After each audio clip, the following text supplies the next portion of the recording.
Herkese selamlar. Ben Burak. Kanalımın ilk videosuyla karşınızdayım. Bu videoda daha önce yaptığım bal kabağının yanına biraz ufak ama daha haylaz bir arkadaş yapacağım. Bu arkadaşın boyutunun diğerinin yarısı kadar olmasını planlıyorum. Lafı uzatmadan modellemeye başlayalım. Bu proje için sıfırdan başlamak yerine daha önce yaptığım bir bal kabağı modeli kullanacağım. Şimdi bu modele haylaz bir gülüş vermek için referans resmini modelin üzerine oturttum. Hemen referansın üzerinden giderek gözlerim ve ağzın ana hatlarını çiziyorum.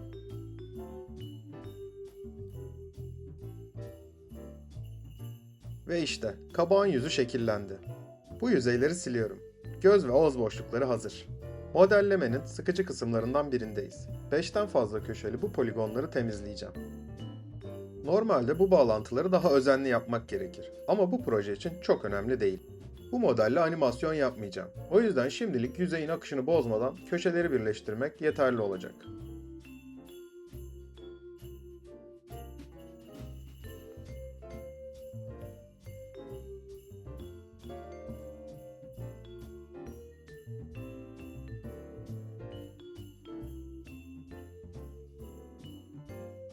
Ara ara modele uzaktan bakıp görünürde bir terslik var mı kontrol ediyorum. Mesela burada yüzeyi bozan bazı gereksiz noktalar var. Onlardan kurtuluyorum. Şimdi modele biraz et kalınlığı verip artık bir objeye dönüştüreceğim. Bazı köşelerin daha keskin ve tok durması için etraflarına böyle destek hatları çekiyorum. Bu haylaz gülüşe kıvrımlı bir sap yakışır diye düşündüm. Poz fırçasını alıp tepesinden itibaren kıvırmaya başlıyorum.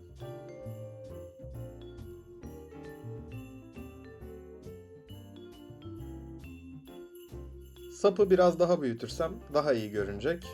Şöyle ufak bir kontrol edelim her şey yolunda mı diye. Biraz daha kıvrım verirsem tam istediğim gibi olacak. Modelin büyük kısmı bitti ama fark ettiniz mi? Biraz fazla simetrik, fazla mükemmel görünüyor.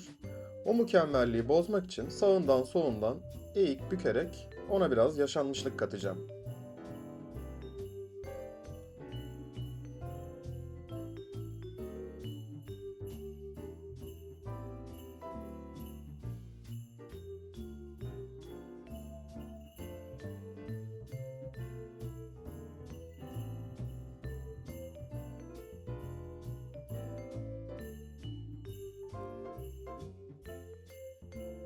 Ben bu modeli iki parça halinde basmayı planlıyorum.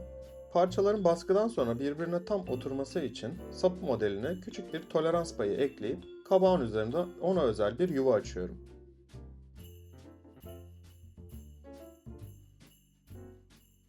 Modelin yüzeyi çok oval görünüyor. Biraz da posterlik bir hava katmak için yarıkları derinleştiriyorum.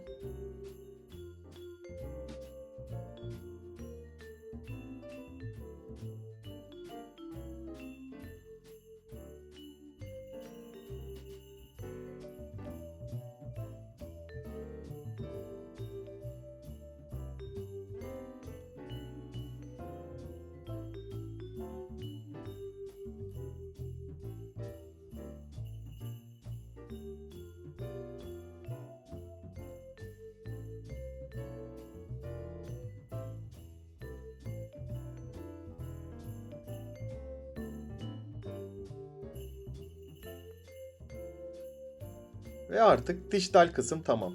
Baskıya hazırız.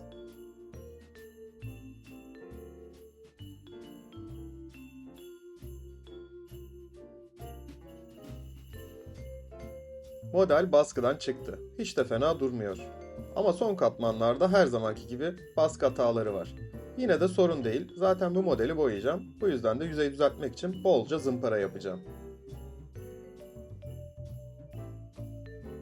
Sapın baskısı ise kabağın kendisine göre çok daha temiz çıkmış. Tabi ufak tefek pürüzler var ama onlar da zımparayla kaybolacak. Bunların dışında genel olarak oldukça havalı görünüyor. Şimdi bu kusurları düzeltmek için yüzey işlemlerine başlayalım. İlk aşama dolgu astarı. Astarı ince bir kat atacağım. Bu astarın böyle pudramsı bir dokusu var. Kadman çizgilerini dolduruyor ve zımpara sonrası bize cam gibi pürüzsüz bir yüzey vaat ediyor. Aynısını sapa da uyguluyorum tabii ki. İlk video acemiliği kadrajı biraz kaçırdım galiba. Neyse hızlıca iç kısımları da astarlayıp bu katı bitiriyorum.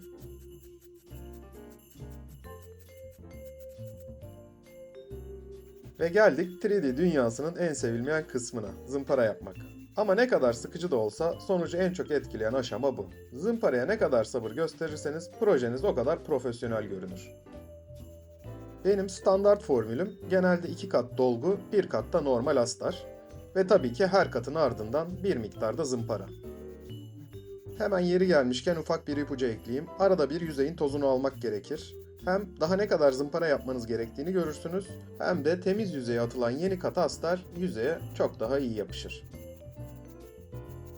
Hemen ikinci katı da atıp kendimi yeniden zımparanın kollarına bırakıyorum.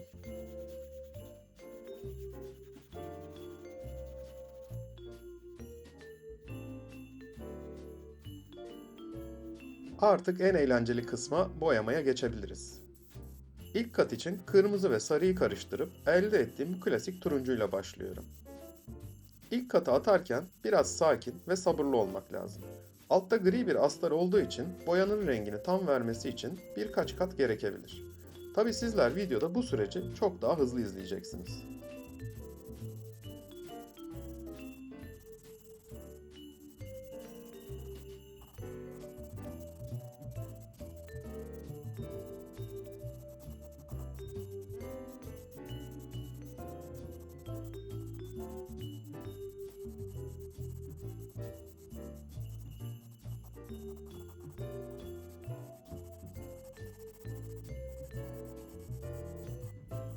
İlk kat bitti. Sanki biraz soğuk bir turuncu oldu. Şimdi oyuna biraz sıcaklık katmak için turuncuya çalan bir kırmızı kat uyguluyorum. Boyanın içine de birazcık şeffaflaştırıcı kattım. Bu bize katmanlar arasında güzel bir derinlik hissi verecek. Bu kırmızımsı katman altta kalarak sonuca müthiş bir canlılık katacak.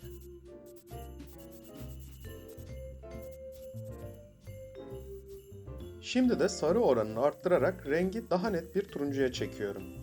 Tabii ki bunda da şeffaflaştırıcı var. Amacım her yeri olduğu gibi kapatmak değil. Daha çok sadece yüksekte kalan yerleri boyayarak gölgeler oluşturmak.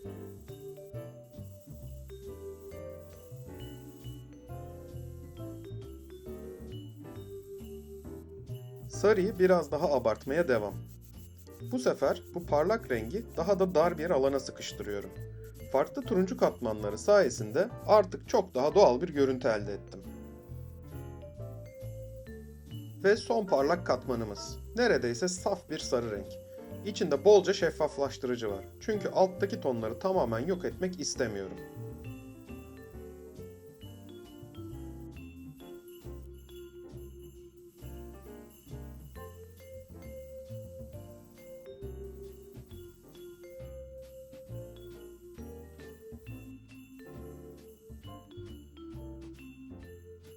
Şimdi kabağın dilimlerini, o dikey çizgileri biraz daha belirginleştirelim.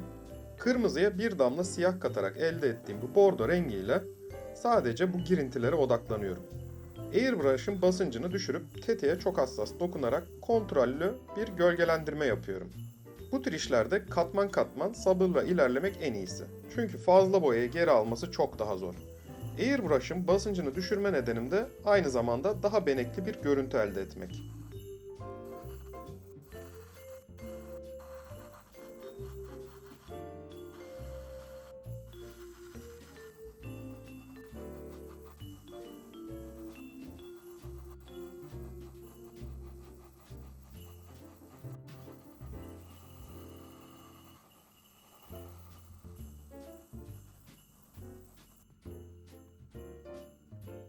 Her şey kuruduktan sonra kabak gözüme biraz fazla sarı göründü.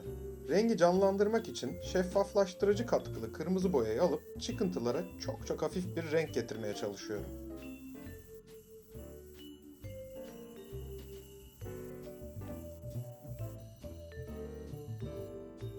Son dokunuş olarak da verniği atıp boyayı koruma altına alıyorum.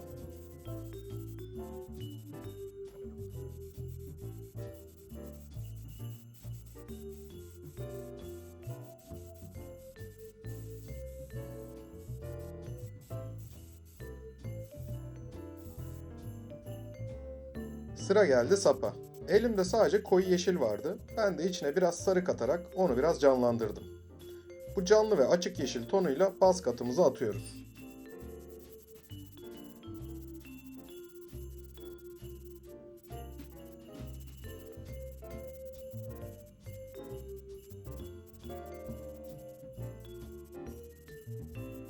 Önceki yeşile çok az siyah ve şeffaflaştırıcı ekledim.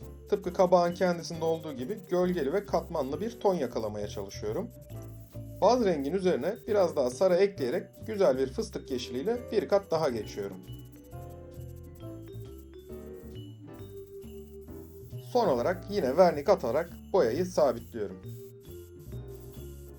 Ve artık kapanış çekimlerine geçebiliriz.